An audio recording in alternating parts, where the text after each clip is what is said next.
So you're telling me that there was a black super soldier having to remember this guy's name when all I can recall is his alias. What? If they're going to repeat scenes, we can't repeat sins? Why'd you give up that shield? I'm going to be waking up in the middle of the night screaming, why'd you give up that shield, for the next year after hearing it so many times on this show. Why does this even need to be in the previously on segment? We know that will be said at least once during the actual episode. Super soldiers sure do run a lot, but why? Having the super serum running through your body means you don't have to run or really perform any kind of exercise. You could just eat tater tots and donuts all day while watching Hot in Cleveland marathons on TV Land. Why are you running, John? Why? If Walker is struggling with a flashback, wouldn't he be seeing it through his own eyes? I mean, I don't really want to see first-person perspective of this guy getting his head smashed by Cap'n Face Crunch, but it would at least be accurate.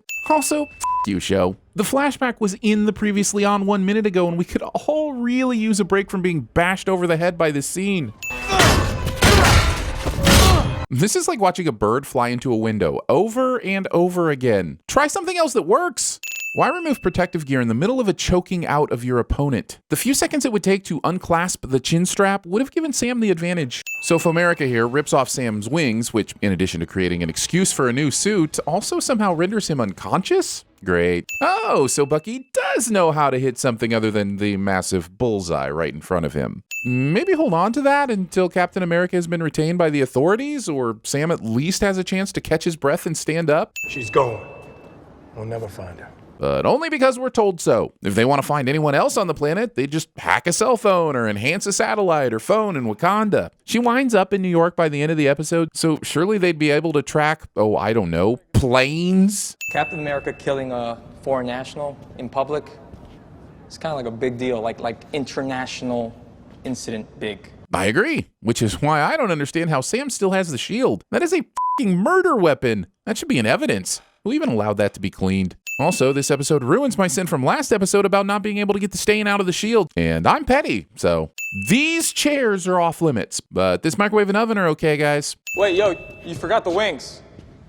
Keep her. And somehow Sam has the authority to give away the tech to Torres for reasons. Also, remember Torres? Consider yourself extremely fortunate, Mr. Walker, and return the shield to us with expedience. How do they not know that Sam has the shield? Torres and many other officers were at the earlier GRC operation and saw Sam walk off with it. Ah, yes, when I'm approached by a strange woman clomping towards me, my instinct is to look at her shoes rather than her face. You know, because identifying someone's footwear is incredibly useful. Valentina, Allegra, De Fontaine. Awesome. This reveal means we might be one step closer to a Thunderbolts movie or TV series, but as I learned from WandaVision, this is most likely just a tease-in, not something we'll see resolved on this series. Marvel could have benefited from the teachings of the great German scholars, the Scorpions. The MTU knows how to tease me, but I'm not sure they know how to please me. This show really wants us to believe that Carly is an intelligent person who's able to evade the government with no issues, but then there are scenes like this where she returns to the scene of a GRC takeover, and that is not what a smart person that knows how to avoid her enemy would do. She might send some of her people to do it, but she'd never show her face there again. Also, why did the GRC decide not to watch these locations in case Carly and the crew showed up? They just threw up some caution tape and flyers and shrugged their shoulders like, well, guess we can all go home for the day because obviously Carly's hiding somewhere we'd never find her.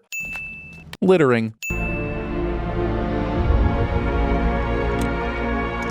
What do you suppose the conversation between Bucky and the Dora Milaje was like? Hey, I'm gonna trick Zemo into thinking I'm going to kill him with a bullet to the face. So you all wait over there, out of sight, until you see him his pants, and then walk dramatically over so that he actually his pants when his fate sinks in. We will take him to the raft. Well, glad that all wrapped up so nice and tidy for Bucky. And I understand the GRC has their hands full with the Captain America they appointed being a power-hungry loony bird, but are Sam and Bucky really not going to be in any kind of trouble for breaking Zemo out of prison? I mean, that's a federal offense. Hey.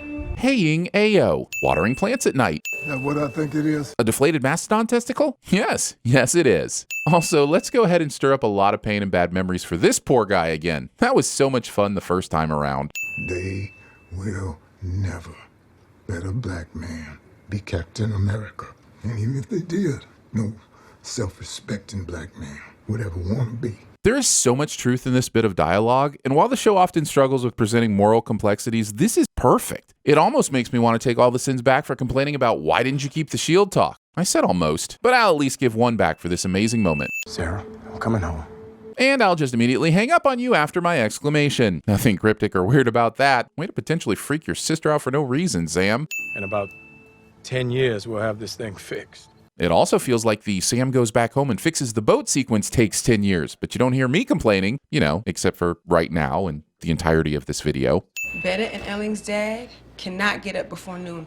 Kids keep showing up hungry, but are too proud to ask for any help. And you're just like Mom, feeding every kid in the neighborhood. And luckily, Sam was present for the handing off lunch portion of the day so he could realize the way he's going to save the boat and his family, which leads to a revelation about what it means to take up the shield and become the next Captain America. I mean, what if he'd slept in? But how do we get it off the truck? No, but seriously, if Bucky hadn't randomly been there, how would they have gotten it off the truck? You gotta go up. Men fixing together. The only way to work out pointless grudges since 1817. I'm Bucky. Flirting with your friend's sister. If they don't add an L here at some point, I will sin this show 100 times. This is just a sin to remind me to do that because if I don't sin, I forget. She's a very mean person. Tough love. No. Sam and Bucky are kicked off of boat fixing duty and walk away bantering back and forth for a few seconds. Great, fine, but at least let us hear what they're saying rather than force us to turn on closed captions to read their conversation over the swelling music. Sam is a dick to trees. Also, if the shield got stuck in the tree when it was thrown, how is it not destroying this padding? Or Falcon's fingers? When Steve told me what he was planning, I don't think either of us really understood what it felt like for the black man to be handed the shield. I owe you an apology. I'm sorry. So when you retired it made me feel like I had nothing left. Well, look at that. Bucky's doing some deep inner healing. Suppose we shouldn't be surprised now that he's no longer seeing that terrible therapist. And yes, she deserves yet another sin. This is our history. We can't lose this fight. My goodness, there's more reflecting in this episode than a funhouse full of mirrors.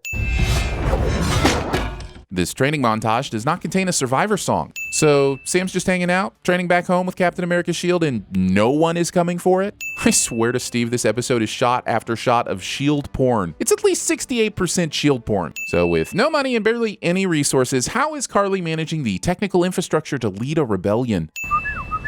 Everyone in the park hears this. Why does New York get a title card, but earlier Washington didn't? Be consistent, show. We could have sent you for making obvious title cards twice. Show ends on 15 seconds of Sam staring at something we can't see, which in addition to being a dick move, will also be a huge disappointment. When it's revealed next week, it's actually full of receipts and expense forms that have to be organized for Falcon's taxes.